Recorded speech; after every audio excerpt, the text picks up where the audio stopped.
Praise the Lord. കർത്താവ് നമ്മളെല്ലാവരെയും അനുഗ്രഹിക്കട്ടെ, സഹായിക്കട്ടെ. प्रभु हम सबको अनुग्रहित और सहायता करता रहे। സ്തോത്രം. നമുക്ക് ഇന്നത്തെ ചിന്തയ്ക്കായിട്ട് आज के मनन के लिए ദാനിയേലിൻ്റെ പുസ്തകം 2-ാമത്തെ അധ്യായം, दानियेल की किताब में से दूसरा अध्याय, അതിൻ്റെ 44-45 വാക്യം ഒന്ന് വായിക്കും. इसका 44 और 45 हम पढ़ेंगे।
Praise the Lord. 34-ാമത്തെ വാക്യം കൂടെ ഞാനൊന്ന് വായിക്കുകയാണ്. 34वां कलम भी हम पढ़ना चाहेंगे। തിരുമനസ്സുകൊണ്ട് നോക്കിക്കൊണ്ടിരിക്കുമ്പോൾ കൈതൊടാതെ ഒരു കല്ല് പറഞ്ഞു വന്ന ബിംബത്തെ അടിച്ച് തകർത്ത് കളയുന്ന കാഴ്ച സ്തോത്രം നമ്മളവിടെ വായിക്കുന്നുണ്ട്. वहाँ पे हम देखते हैं कि देखते देखते ही एक पत्थर जो आता है वो आकर उस मूर्ति के पांव पर गिरकर उसे चूर कर देता है।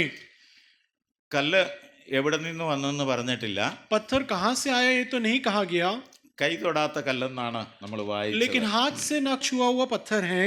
44-ാമത്തെ വാക്യത്തിൽ ഈ രാജാക്കന്മാരുടെ കാലത്ത് और 44वें कलम में लिखा है कि उन राजाओं के दिनों में സ്വർഗസ്ഥനായ ദൈവം स्वर्ग का परमेश्वर ഒരു നാളും നശിച്ചു പോകാത്ത രാജ്യത്വം സ്ഥാപിക്കും. एक ऐसा राज्य का उदय करेगा जो अनंत काल तक रहेगा, ആ രാജ്യത്വം വേറെ ഒരു ജാതിക്കും ഏൽപ്പിക്കുകയില്ല. और वो राज्य और किसी जाति को न दिया जाएगा। സകല രാജ്യത്വങ്ങളെയും അത് നശിപ്പിക്കും. सारे राज्य को वो चूर कर देगा ആ രാജ്യത്വം എന്നേക്കും സ്ഥിരമായിട്ടിരിക്കും. और वो राज्य हमेशा सदा के लिए स्थिर रहेगा।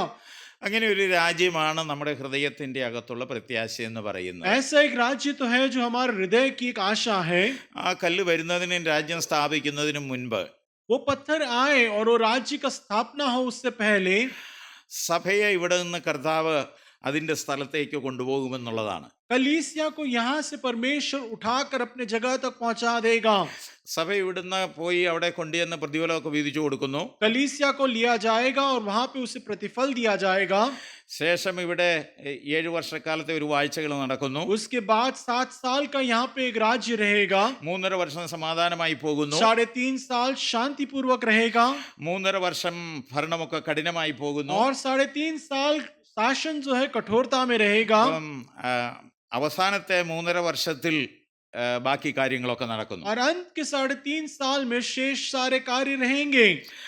ദാനിയേലിന്റെ പുസ്തകം 2-ാം അധ്യായം, दानियेल की किताब दूसरे अध्याय, ആ പുസ്തകം മൊത്തം പ്രയോജനമാണല്ലോ. पूरा ही किताब भविष्यवाणी का എന്നാൽ किताब, 2-ാമത്തെ അധ്യായം വളരെ ശ്രദ്ധേയമായ ഒരു അധ്യായമാണ്. लेकिन दूसरा अध्याय बड़ा ही ध्यान पूर्वक देने वाली बातें हैं। അന്നത്തെ ഒരു രാജാവിനെ ഭാവിയിൽ സംഭവിക്കുന്ന കാര്യം കാണിച്ചു उन കൊടുക്കുകയാണ്. दिनों में उस राजा को भविष्य में क्या होने वाली बातों को कहा गया है। ദാനിയേൽ പറഞ്ഞു ഒന്നാമത്തെ സംഭവം രാജാവ് തന്നെയാണെന്ന് പറഞ്ഞു. दानियेल ने कहा कि पहला जो घटना है वो राजा के साथ ही है।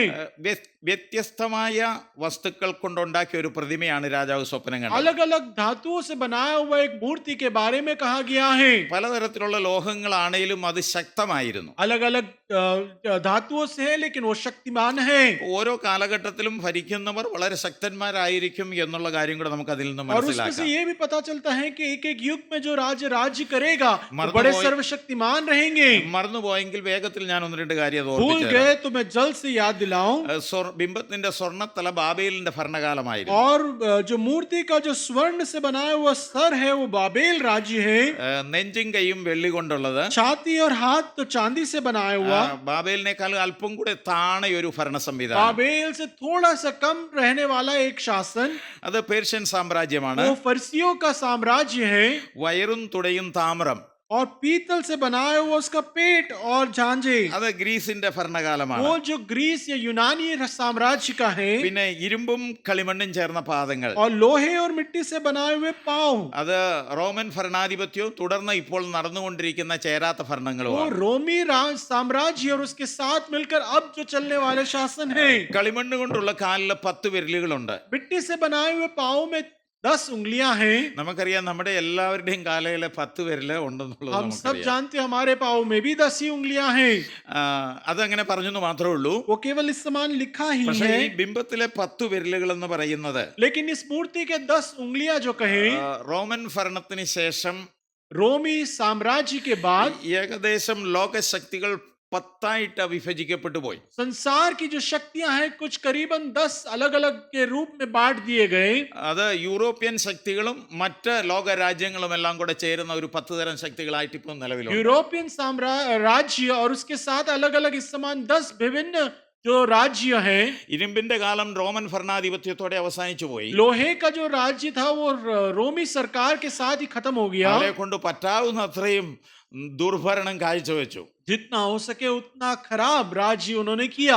ദൈവഭക്തന്മാരെ എത്രമാത്രം കൊല്ലാൻ പറ്റുമോ അത്രത്തോളം ഒക്കെ അവർ കൊന്നു തീർത്തു. परमेश्वर के भक्तों को जितना मार सके उतने सबको मरवा दिया. അതിന്റെ പുറകിൽ ഉണ്ടായിരുന്നവര് ഈ കാര്യത്തിലൊന്നും ഒട്ടും और കുറവായിരുന്നില്ല. उसके पीछे जो थे वो भी इसमें कोई कमी नहीं बताए. പിന്നെ കളിമണ്ണിനോട് ചേർന്ന പാദം ഇരിക്കുന്നു. लेकिन मिट्टी से बनाए हुए पैर जो है, ദുർബലമായ ഇപ്പോഴത്തെ രാഷ്ട്രീയ സംവിധാനമോ ജനാധിപത്യ ഭരണമോ ഒക്കെയാണ് ഇത് നമുക്ക് മനസ്സിലാക്കി ढीला जो തരുന്നത്. आज का राज्य चलता है या लोकतंत्र चलता है उसके बारे में कहा गया है. പക്ഷെ ഇവിടെ ഇരുമ്പും കളിമണ്ണും കൂടെ ചേരാതെ ഇരിക്കുന്നു. लेकिन वहां लोहा और मिट्टी एक साथ नहीं मिलता. അപ്പൊ ഇവിടെ ഒരു ചേർച്ചയില്ലായ്മയുണ്ട്. उसमें कोई एक मेल नहीं है.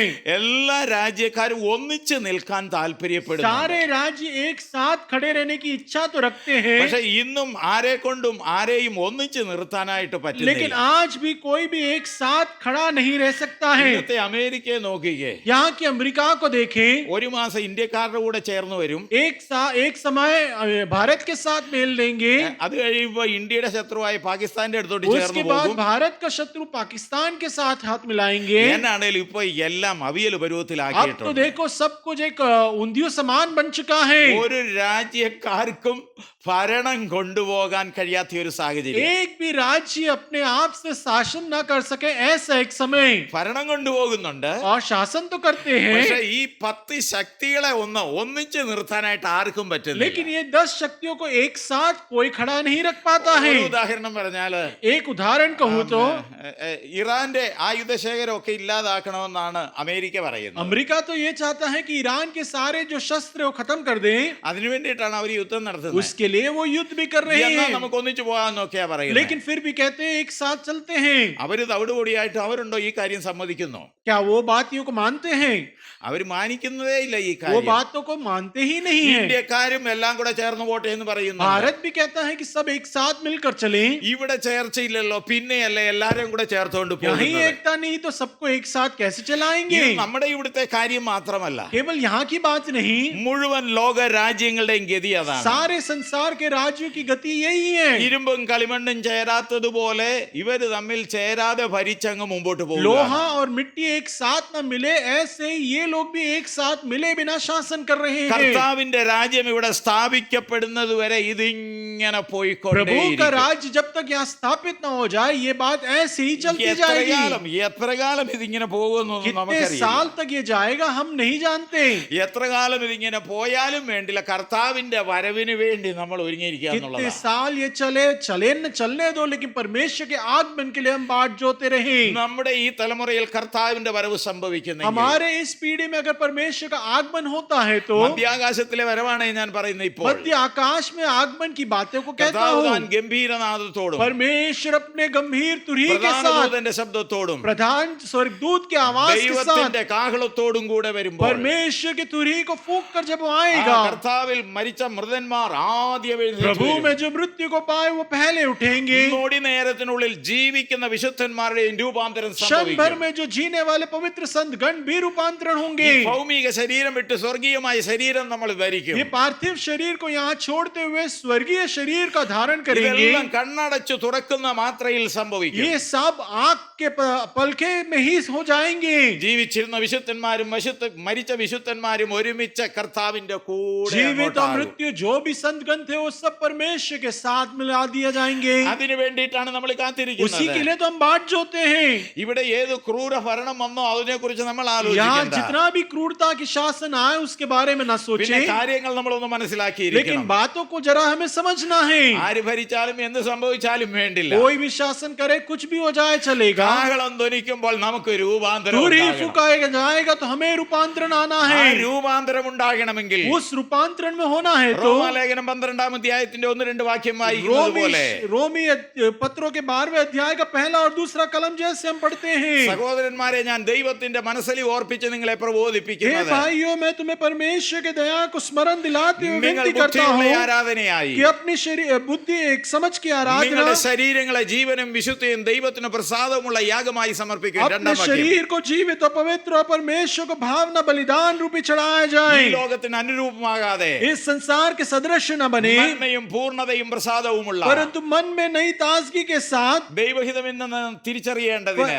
भावती और भली परमेश्वर का हित क्या മനസ്സ് जानते പുതുക്കി हुए രൂപാന്തരപ്പെടുകയും अपने मन को ताजा करते हुए ഈ रूपांतरित हो जाए। ലോകത്തിന് അനുരൂപമാകാതെ മനസ്സ് പുതുക്കി രൂപാന്തരപ്പെടുന്നവൻ കാഹളത്തിങ്കലും इस രൂപാന്തരപ്പെടും. संसार के सदृश न बनते हुए मन को फिराते हुए जो रहता है वो तुरही की आवाज को सुनकर रूपांतरित होंगे। മനസ്സ് പുതുക്കിയൊക്കെ രൂപാന്തരം സംഭവിക്കേണ്ടതിനാണ് നമ്മൾ മീറ്റിങ്ങുകൾ കൂടുന്നത്. मन में ताजगी हो, रूपांतरण हो जाए, इसीलिए तो हम सभाओं में आते हैं। ഞാൻ പറയുന്ന വചനം കേൾക്കുന്നതിനേക്കാൾ നിങ്ങൾ കേൾക്കുന്നതിനേക്കാൾ കൂടുതൽ ഞാൻ ഇതിന് ഉത്തരവാദിയാണ്. मैं जो वचन कहता हूँ तुम सुनो, उससे ज्यादा मैं जो कहता हूँ मुझ में ज्यादा फर्ज बनता है। ഇവിടെ എതിർ ക്രിസ്തുവിന്റെ ഭരണത്തെ കുറിച്ച് നമ്മൾ ഭയപ്പെടുകയല്ല. और मसीह विपरीत जो शासन के बारे में हम नहीं कहते, അല്ല, ചിലർ ഭയപ്പെട്ടാലും और കുഴപ്പമൊന്നുമില്ല. उसके बारे में भय मानो तो भी चलेगा। സഭ എടുത്തു കഴിയുമ്പോൾ ഇവിടെ സഭായോഗം നടക്കണമെങ്കിൽ അങ്ങനെയുള്ളവർ ഇവിടെ ഉണ്ടാകണം. कलीसिया उठा लिया जाए, उसके बाद यहाँ कलीसिया चलना है तो ऐसे लोग होने ചില चाहिए। ആഴ്ചകൾക്ക് മുൻപ് ഞാൻ നിങ്ങളോട് कुछ പറഞ്ഞതുപോലെ हफ्तों के पहले मैंने तुम्हें कहा वैसे കാഹളം ധ്വനിച്ചു കഴിഞ്ഞാൽ तुरही फूका जाए, उसके നമ്മുടെ बाद ഈ പ്രാർത്ഥനാലയത്തിൽ हमारे इस प्रार्थना भवन में പിന്നെ ഒരു സഭായോഗം കാണരുത്. ऐसा एक सभा नहीं होनी ചെറിയ चाहिए। കുഞ്ഞു മുതൽ ഏറ്റവും പ്രായമുള്ളവർ വരെ അവിടേക്ക് ചേർക്കപ്പെടണം. छोटे से बच्चे से लेके उम्र रखने वाले सब लोग वहां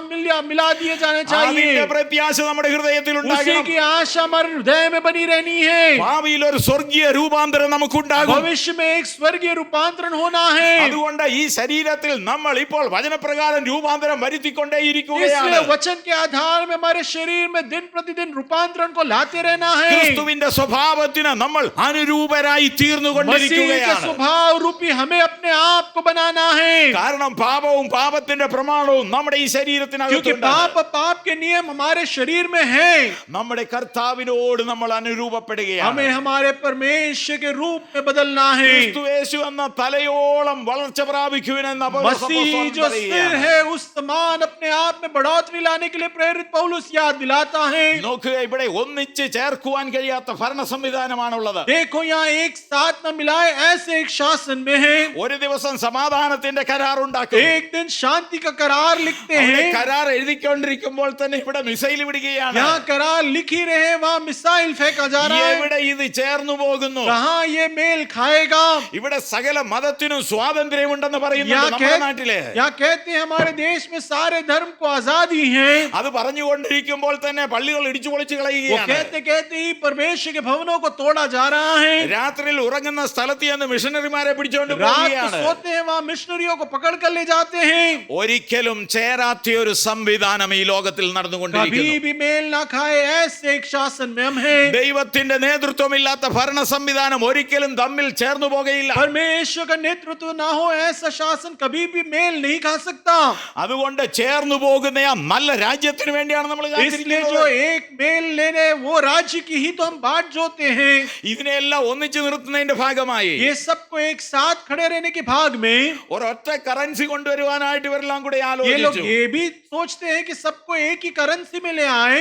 എവിടെയൊക്കെയോ അത് നടക്കുന്നുണ്ടെന്ന് എനിക്ക് कहीं തോന്നുന്നു. कहीं तो वो चलता भी है, मैं जानता हूँ। അതിന്റെ സ്വാധീനം എവിടെയൊക്കെയോ ഉണ്ട്. उसकी आजादी कहीं तो है, എന്നാലും നമ്മുടെ രാജ്യം നമ്മുടെ കറൻസി लेकिन നടന്നുകൊണ്ടിരിക്കുകയാണ്. हमारे राज्य में हमारा ही पैसा चलता है। ആര് നോക്കിയാലും ഇതൊന്നും നടക്കുമെന്ന് എനിക്ക് कोई भी തോന്നുന്നില്ല. कोशिश करे ये नहीं चलेगा, मुझे लगता है.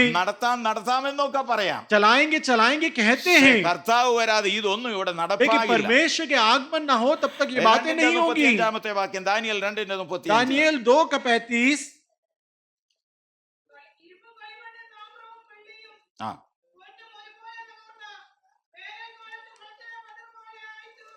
ആ. സ്തോത്രം.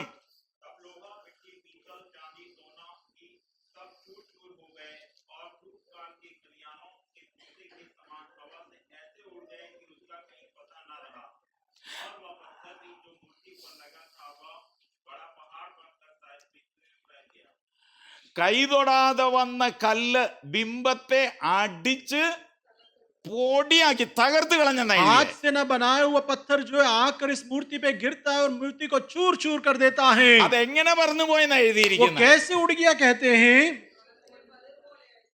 കളത്തില് പതിർ പോലെ അത് പൊടിഞ്ഞു, കാറ്റത്ത് അത് പറന്നു പോകുന്ന പോലെ സകല ഭരണ സംവിധാനം പറന്നു പോയി. खलियानों के भूसे के समान हवा में जैसे उड़ जाता है वैसे वो सारी जगह फैल गया.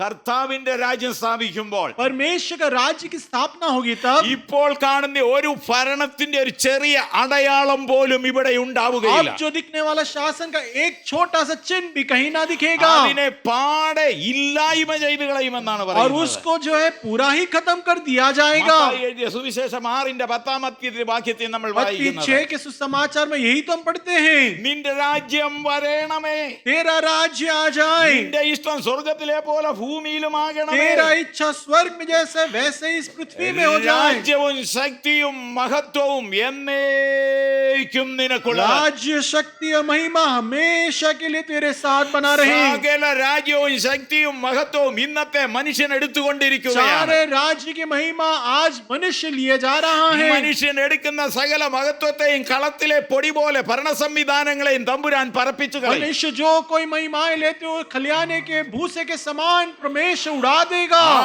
മഹത്വം ദൈവം വീണ്ടെടുക്കുന്ന ഒരു वो ദിവസമുണ്ട്. महिमा परमेश्वर स्वयं लेने वाला एक दिन है. ആ നല്ല ദിനത്തിൽ നമ്മളും പങ്കാളികളായി തീരട്ടെ. तो अच्छे दिन में हम भी उसके साथ भागीदार बने. നമുക്കൊരു വാക്യം വായിക്കാം. 118-ാം സങ്കീർത്തനം हम एक वचन पढ़े 118 അതിന്റെ भजन का 22-ാമത്തെ വാക്യം. उसका 22वां कलम. ആ ആ സ്തോത്രം. ആ സ്തോത്രം. വീട് പണിയുന്നവർ തള്ളിക്കളഞ്ഞ കല്ല് മൂലക്കല്ലായിരിക്കുന്നു. 22 22वां कलम जो है പറഞ്ഞു പോയതാ കേട്ടോ. സ്തോത്രം.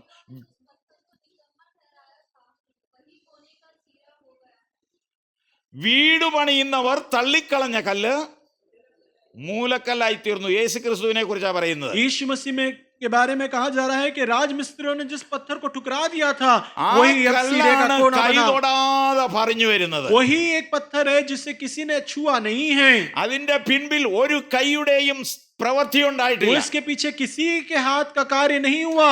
ഇപ്പോൾ കാണുന്ന സകല ഭരണ സംവിധാനങ്ങളും അതിന്റെ പിൻപിൽ മനുഷ്യന്റെ കൈകൾ ധാരാളമുണ്ട്. अब जो दिखने वाले सारे निर्माण जो दिखते हैं उसके पीछे मनुष्य के हाथ बहुत सादा होता है. അവർക്കൊരു യുദ്ധം ജയിക്കണമെങ്കിൽ മനുഷ്യന്റെ ജീവൻ തന്നെ കൊടുത്തേ और മതിയാകുള്ളൂ. उनको एक युद्ध जीतना है तो मनुष्य के स्वयं के जीवन को भी देना पड़ता है. അപ്പോൾ ഇവിടെ പറയുന്നത് കൈ തൊടാതെ ഒരു കല്ല് പറഞ്ഞു വന്നു ഭരണ സംവിധാനങ്ങളെ മുഴുവനും തകർക്കുകയാണ്. यहाँ लिखा गया है कि हाथ से ना छुआ हुआ एक पत्थर जो आता है और सारी बातों को नाश कर देता है. 118-22 നമ്മൾ വായിച്ചത് 118-22 में जो पढ़ा, വീട് പണിയുന്നവർ തള്ളിക്കളഞ്ഞ കല്ല് മൂലക്കല്ലായി തീർന്നു. और जो राजमिस्त्रियों ने जिस पत्थर को निकम्मा ठहराया था वो अब देखो सिर का एक कोना बना गया, सिरा का कोना बना गया. ലോകത്തിന്റെ ദൃഷ്ടിയിൽ തള്ളപ്പെട്ട കല്ലായിട്ട് നിൽക്കുക ക്രിസ്തു. अब मसीह जो है संसार के दृष्टि में तो ठुकराया गया वो पत्थर है. ക്രിസ്തു ഉണ്ടെന്ന് വിശ്വസിക്കുന്നവർ പോലും मसीह है वो विश्वास करने वाले भी ക്രിസ്തുവിനെ തള്ളിക്കൊണ്ട് ജീവിക്കുകയാണ്. मसीह को ठुकराते हुए जीते हैं. എന്നാൽ ദൈവത്തിന് തന്റെ രാജ്യം ഇവിടെ സ്ഥാപിക്കുവാൻ लेकिन मसीह को अपने राज्य की स्थापना करने के लिए ഒരു മനുഷ്യന്റെയും സഹായം ആവശ്യമില്ല. किसी मनुष्य की सहायता की जरूरत नहीं नहीं है। അവിടുന്ന് സർവശക്തനായ ദൈവമാണ്, वहाँ पे सर्वशक्तिमान परमेश्वर है, സർവജ്ഞാനിയായ ദൈവമാണ്, सर्वज्ञानी परमेश्वर है, സർവവ്യാപിയായ ദൈവമാണ്. सर्वव्यापी परमेश्वर है। ഇതെല്ലാം മനുഷ്യൻ പല വിധത്തിൽ ഉണ്ടാക്കിയെടുക്കാൻ और പരിശ്രമിക്കുകയാണ്. ये सारी बातों को मनुष्य कैसे तो निर्माण करने की कोशिश करता ഇവിടെ है। ഇരുന്നിട്ട് എത്ര കിലോമീറ്റർ ദൂരം ഒരു മിസൈൽ വിടാൻ പറ്റുന്നുണ്ട്? यहाँ खड़े रहकर कितने दूर किलोमीटर एक मिसाइल को फेंक दिया जाता है, വളരെ കുറച്ച് ദൂരം. बहुत कम दूर। അമേരിക്കക്കാര് ഗൾഫ് കൺട്രീസിൽ വന്ന് താമസിച്ചിട്ട് ഇറാനിലോട്ട് മിസൈൽ വിടുന്നത്. अमेरिका वाले गल्फ में आकर रह के वहां से ईरान में मिसाइल फेंकते हैं, കാരണം അമേരിക്കയിൽ ഇരുന്ന ഒരു മിസൈൽ ഇറാൻ വരെ ചെല്ലുകയല്ല. लेकिन अमेरिका से मिसाइल एक ईरान तक पहुंच ही नहीं सकता। അവരുടെ ശക്തിക്ക് ദൂരപരിധിയുണ്ട്. उनकी शक्ति में एक सीमा रहती है, ഇറാനും ദൂരപരിധിയുണ്ട്. ईरान को भी एक सीमा है। അമേരിക്കയിലോട്ട് അവർക്ക് മിസൈൽ വിടാൻ अमेरिका പറ്റില്ല. की ओर मिसाइल नहीं फेंक सकते, അതുകൊണ്ട് ഗൾഫ് കൺട്രിയിലേക്ക് വിടുകയാണ്. और इसलिए गल्फ में फेंकते हैं। അതിലെ എന്നാണ്ടൊരു കടലിടുക്കൊണ്ടല്ലോ, അതിലെ പോകുന്ന കപ്പലിലോട്ടല്ല ഉമ്മാരി ഇത് വിടുക. और वहां पे जो स्ट्रेट ऑफ हॉर्मुज है वहां की ओर जहाज के ऊपर फेंकते हैं, എന്നാൽ കൈതൊടാതെ ഒരു കല്ല് ഉയരത്തിൽ നിന്ന് വരികയാണ്. लेकिन हाथ न छुए ऐसे एक पत्थर आकाश ऊंचाई से आएगी, ഒരുത്തന്റെയും സഹായമില്ലാതെ किसी की सहायता बिना। സർവശക്തനും സർവവ്യാപിയുമായവൻ सर्वशक्तिमान सर्वव्यापी സകല സംവിധാനങ്ങളെയും തകർത്ത് കളയും. सारे यंत्रों को नाश कर देगा। ഭൂമിയിൽ യുദ്ധം നിർത്തൽ ചെയ്യുവാൻ അധികാരമുള്ളവനാണവൻ. पृथ्वी के युद्ध को रोक सके अधिकार रखने वाला അന്നത്തെ है वो। വേദപുസ്തക ഭാഷ ഞാൻ പറയാം. उन दिनों के वचन या व्यवस्था को कहूं, വില്ലൊടിച്ച് बाण को तोड़कर കുന്തം മുറിച്ച് और भाले को तोड़कर രഥങ്ങളെ തീയിലിട്ട് ചുട്ടുകളയുവാൻ അധികാരമുള്ളവനെ യുദ്ധം നിർത്തൽ ചെയ്യാൻ പറ്റുള്ളൂ. रथों को अग्नि में डालकर भस्म कर सके अधिकार रखने वाला युद्ध को रोक सकता है। സകല മിസൈലുകളെയും തടയുവാൻ അധികാരമുള്ളവൻ, അതിനെ നിർവീര്യമാക്കുവാൻ അധികാരമുള്ളവൻ നമ്മുടെ കർത്താവ് മാത്രം. सारे मिसाइल्सों को निष्फल कर दे ऐसा अधिकार रखने वाला है हमारा स्वर्गीय पिता। സങ്കീർത്തനം എഴുതിയ കാലത്ത് ഈ സാധനമൊന്നും ഇല്ലായിരുന്നു. भजन संहिता लिखा गया तब ये बातें नहीं थी वहां, അന്നുണ്ടായിരുന്ന ശക്തിയേറിയ ആയുധങ്ങളുടെ പേര് മാത്രം അവർ और പറഞ്ഞു. उन दिनों में जो शक्ति रखे ऐसे हथियार की बातों को उन्होंने लिखा। ഇന്നാണെങ്കിൽ മിസൈലിന്റെ കാര്യവും ബോംബിന്റെ കാര്യം എഴുതി आज വെച്ചു. होता तो मिसाइल और बॉम्ब के बारे में लिखते हैं। അപ്പൊ അങ്ങനെ അങ്ങോട്ട് നമ്മൾ ചിന്തിച്ചാൽ മതി. ऐसे ही हम उसके बारे में सोच ഇത് लें। ഉണ്ടാക്കാൻ മനുഷ്യന് ബുദ്ധി കൊടുത്ത ദൈവമല്ലേ? ये सब बनाने के लिए मनुष्य को बुद्धि तो परमेश्वर ने ദൈവമല്ലേ दिया। മനുഷ്യന്റെ ബുദ്ധിയെ നിയന്ത്രിക്കുന്നത്? परमेश्वर ही तो मनुष्य की बुद्धि पर नियंत्रण करता है। ഒറ്റ ഒരാൾ കൊണ്ട് ഇവിടെ എത്ര ലക്ഷം കോടി എനിക്കറിയില്ല കൃത്യമായ കണക്കൊന്നും. ആ ബുദ്ധിയെ മുഴുവൻ ദൈവമാണ് यहाँ നിയന്ത്രിക്കുന്നത്. कितने ही लाखों लोग हैं, उन सब की बुद्धियों को नियंत्रण तो परमेश्वर ही करता है। എന്നാൽ കണ്ണടച്ചു തുറക്കുന്നതിന് മുൻപ് ഈ മനുഷ്യ ബുദ്ധികളെ എല്ലാം നിർവീര്യമാക്കുവാൻ ദൈവത്തെ കൊണ്ട് കഴിയും. लेकिन आंख बंद कर आंख खोलो उससे पहले मनुष्य की बुद्धियों को सब निष्फल कर सके ऐसा परमेश्वर है हमारा। ഈ ഭൂമിയിൽ ദൈവത്തിന്റെ രാജ്യം സ്ഥാപിക്കുവാൻ ഒരു മനുഷ്യന്റെയും സഹായം ദൈവത്തിന് इस ആവശ്യമില്ല. पृथ्वी में परमेश्वर के राज्य की स्थापना करने किसी मनुष्य की आवश्यकता परमेश्वर को नहीं। ന്യായവിധി പിതാവ് നടത്താതെ न्याय पिता करे, പുത്രനെ പിതാവ് ഏൽപ്പിച്ചത് ന്യായവിധി പിതാവ് നടത്തുന്നേ ഇല്ലെന്ന്. और न्याय जो है पिता परमेश्वर करता ही नहीं है। അത് പുത്രനെ ഏൽപ്പിച്ചിരിക്കുന്നു എന്നാണ് നമ്മൾ वो फर्ज വായിക്കുന്നത്. तो अपने पुत्र को उसने सौंप दिया है। അപ്പോൾ പുത്രൻ എല്ലാ കാര്യങ്ങളും ചെയ്യുവാൻ സക്ഷമാണ് എന്ന് തിരുവചനം इसलिए സാക്ഷ്യപ്പെടുത്തുകയാണ്. वचन गवाही ठहराता है कि पुत्र सारी बातों को करने के लिए सक्षम है। പുത്രനാണ് ഈ ഭൂമിയിൽ വന്നിട്ട് ദൈവരാജ്യത്തെ കുറിച്ച് പ്രസംഗിച്ചയാള്. पुत्र ही संसार में आकर परमेश्वर के राज्य के प्रचार करता है। സ്വർഗത്തിൽ എന്ത് സ്ഥിതിയോ ആ സ്ഥിതി ഈ ഭൂമിയിൽ സംജാതമാകണം, അതിന് പ്രാർത്ഥിക്കണമെന്നാണ് स्वर्ग में പഠിപ്പിച്ചത്. जो स्थिति है वही संसार पृथ्वी में वही ऐसी प्रार्थना करना है। എന്നാൽ ആ രാജ്യം സ്ഥാപിക്കുവാൻ അവന് ഒരുവന്റെയും സഹായം വേണ്ട. लेकिन उस राज्य की स्थापना करने उसको किसी की सहायता नहीं चाहिए। അവൻ സർവശക്തനാണ്, वो सर्वशक्तिमान है, അവൻ സർവവ്യാപിയാണ്, वो सर्वव्यापी है, എല്ലാ ബുദ്ധിയും അവന്റെ പക്കലുണ്ട്. सारी समझ उसके हाथ में है। ദൈവത്തെ കുറിച്ച് പറയുമ്പോൾ परमेश्वर के बारे में कहे तो എഴുത്തുകാർ പറയുന്നത് क्या कहता है लेखक? ദൈവത്തിനും മന്ത്രിയായിരുന്നു ബുദ്ധി ഉപദേശിക്കുവാൻ ഏത് മനുഷ്യൻ ഇവിടെ ഉണ്ടെന്ന്. परमेश्वर के लिए मंत्री रूपी देह ने सलाह देने के लिए कौन मनुष्य यहाँ है? ഇവിടെ ഒരു മനുഷ്യനും അതിനില്ല. यहाँ एक भी मनुष्य ऐसा काबिल ദൈവത്തിൽ നിന്ന് नहीं। കിട്ടിയ ബുദ്ധിയെ നമുക്കുള്ളൂ. परमेश्वर से मिला हुआ ज्ञान ही हमारे पास है। ദൈവത്തിന്റെ ബുദ്ധിയുടെ ചെറിയ ഒരു ഭാഗം എന്ന് വേണേ പറയാം. परमेश्वर की बुद्धि के एक छोटा सा कण कह दे, അത് മാത്രമാണ് നമുക്ക് वही കിട്ടിയിരിക്കുന്നത്. केवल हमें मिला है। ലൂക്കോസിന്റെ സുവിശേഷം लूक का सुसमाचार 20-ാം അധ്യായം 20वां अध्याय 17-18 വാക്യം. 17 और 18। അവനോ അവരെ നോക്കി उसने उनको देखकर कहा, എന്നാൽ വീട് പണിയുന്നവർ തള്ളിക്കളഞ്ഞ കല്ല് जिस पत्थर को राज मिस्त्रियों ने निकम्मा ठहराया है, മൂലക്കല്ലായി എന്ന് എഴുതിയിരിക്കുന്നത് वही എന്ത്? कोने का सिर बन गया। ये क्या लिखा है? ആ കല്ലിന്മേൽ വീഴുന്ന ഏവനും തകർന്നു പോകും. जो कोई इस पत्थर पर गिरेगा वो चकनाचूर हो जाएगा, അത് ആരുടെയെങ്കിലും മേൽ വീണാൽ അവനെ ധൂളിപ്പിക്കും എന്ന് പറഞ്ഞു. और जिस पर वो गिरेगा उसको पीस देगा।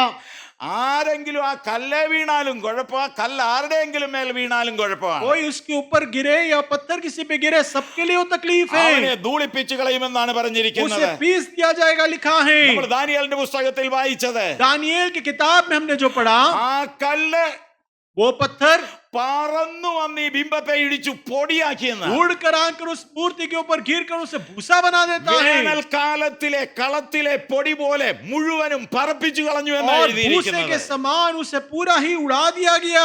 അതിന് സമാനമായ കാര്യമാണ് ലൂക്കോസ് 20 പറയുന്നത്. और वही समानता रखने वाली बातों को लूका 20 में ആ लिखा है, കല്ലിന്മേൽ വീഴുന്ന ഏവനും തകർന്നു പോകും. उस पत्थर के ऊपर जो भी गिरते हैं वो सब नाश हो जाएंगे, ആരുടെയെങ്കിലും മേൽ വീണാൽ അവനെ ധൂളിപ്പിക്കും എന്ന് പറഞ്ഞു. और वो किसी के ऊपर गिर गया तो उसे भी वो पीस देगा।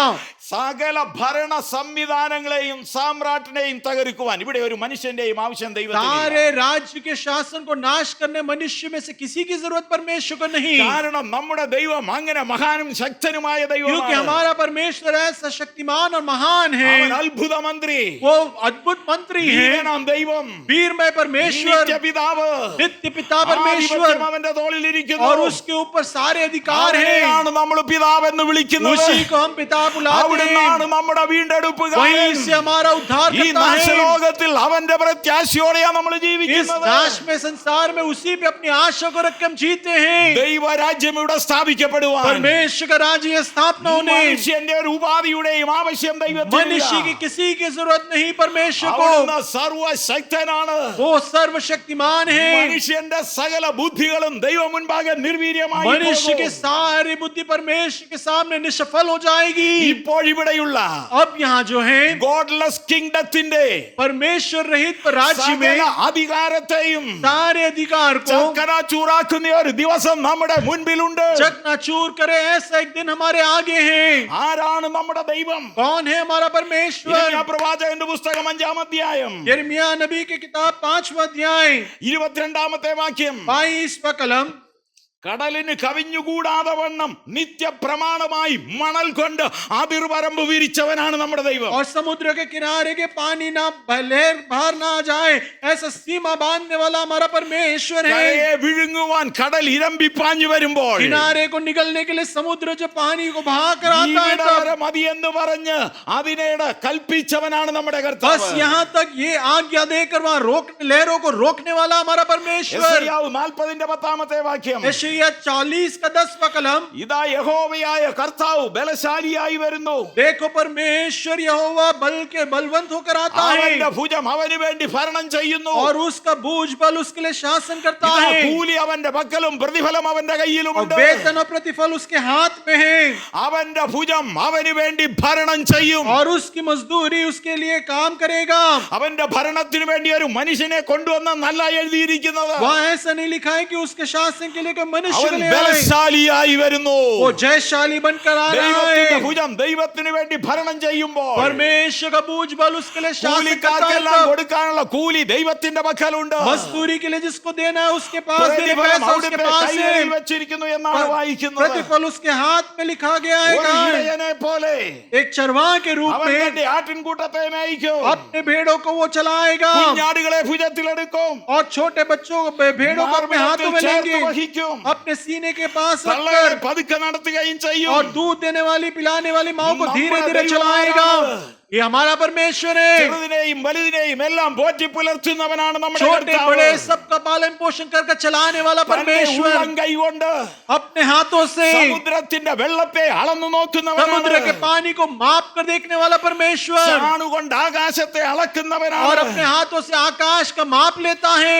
നാഴിക്കകത്ത് മണ്ണിനെ നിറയ്ക്കുന്നവനാണ് നമ്മുടെ अपने हथेली में കർത്താവ്. मिट्टी को भर ले ऐसा परमेश्वर, കുന്നുകളെ ത്രാസിൽ തൂക്കി നോക്കുന്നവനാണ്. पर्वतों को जो है तराजू में मापने वाला ആ परमेश्वर പർവ്വതത്തെ തുലാസിൽ വെച്ച് उन തൂക്കുന്നവനാണ്. पर्वतों को तराजू में मापता है। ഈ ദൈവമാണ് നമ്മുടെ കർത്താവ് എന്ന് यही പറയുന്നത്. परमेश्वर हमारा परमेश्वर है। നാഴിക്കകത്ത് മണ്ണിനെ കൊള്ളിക്കും പോലെ ദൈവത്തിന്റെ കയ്യിൽ ദൈവം ഈ ഭൂമിയെ കൊള്ളിക്കുമെന്ന് हथेली में जैसे मिट्टी को लेते वैसे ही परमेश्वर पूरे पृथ्वी को अपने हथेली में ഈ रहेगा। കർത്താവാണ് ഭരണം നടത്തുവാൻ यही വരുന്നത്. परमेश्वर राज्य करने आ रहा है। ഒരു പാറക്കഷ്ണമായി വന്ന് സകലത്തെയും തകർക്കുന്നത് അവിടുന്നാണ്. एक पत्थर का टुकड़े के समान आकर सबको नाश करने वाला ഈ പാറ ക്രിസ്തുവാണ്. ये पर्वत ये पत्थर मसीह ഈ यीशु है। അടിസ്ഥാനത്തിന്മേൽ നമ്മൾ इसी പണിയപ്പെട്ടുകൊണ്ടിരിക്കുകയാണ്. नींव में हम अपने निर्माण को करते हैं। ഒരു കൂട്ടം ജനം അവനെ തള്ളി. एक झुंड ने उसको ठुकराया, നമുക്ക് അവനെ സ്വീകരിക്കാനുള്ള അവസരം തന്നു. हमें उसे स्वीकारने के लिए अवसर दिया है। നമുക്ക് സന്തോഷമുള്ള ഹൃദയത്തോടെ ദൈവത്തിനൊന്ന് സ്തോത്രം ചെയ്യാം. खुशी के हृदय के साथ हम परमेश्वर के धन्यवाद करें, ദൈവകരങ്ങളിലേക്ക് സമർപ്പിക്കാം. परमेश्वर के हाथ में ആ अपने നല്ല आप को സമയത്തിനായി सौंपें। നമുക്ക് ഒരുങ്ങാം. उस अच्छे दिन के लिए अपने आप को പ്രത്യാശ तैयार വർദ്ധിക്കട്ടെ. करें, आशा में बढ़ जाए। ദൈവാത്മ വ്യാപാരം നമ്മുടെ മേലുണ്ടാകട്ടെ. परमेश्वर का जय का जो ആ बात है രാജ്യത്തെ हमारे ऊपर കുറിച്ചുള്ള हो, പ്രകാശനം ഹൃദയത്തിൽ वो ശോഭിക്കട്ടെ. प्रकाश जो है हमारे हृदय में ഇരുട്ടിന്റെ शोभे വ്യാപാരങ്ങൾ हो, വഴിമാറട്ടെ. अंधकार हमारे से हट രോഗികൾ जाए, ബലവും ആരോഗ്യവും പ്രാപിക്കട്ടെ. बीमार जो है बल को तंदुरुस्ती को നിരാശപ്പെട്ടവർക്ക് पाए, പ്രത്യാശയുണ്ടാകട്ടെ. निराशा हटकर आशा आए, പ്രശ്ന സങ്കീർണമായ ജീവിതം വഴിമാറട്ടെ. परेशानी से भरा हुआ जीवन रात छोड़ दे, ദൈവത്തിന്റെ ആശ്വാസം അവർ പ്രാപിക്കട്ടെ. परमेश्वर की शांति हम में आ जाए, കർത്താവിന്റെ മടങ്ങിവരവിന് വേണ്ടി നമുക്ക് ഒരുങ്ങാം. परमेश्वर के आगमन के ഈ लिए तैयार हो। വചനങ്ങളാൽ കർത്താവ് നമ്മെ इन അനുഗ്രഹിക്കട്ടെ. वचनों से परमेश्वर में निग्रहित करें।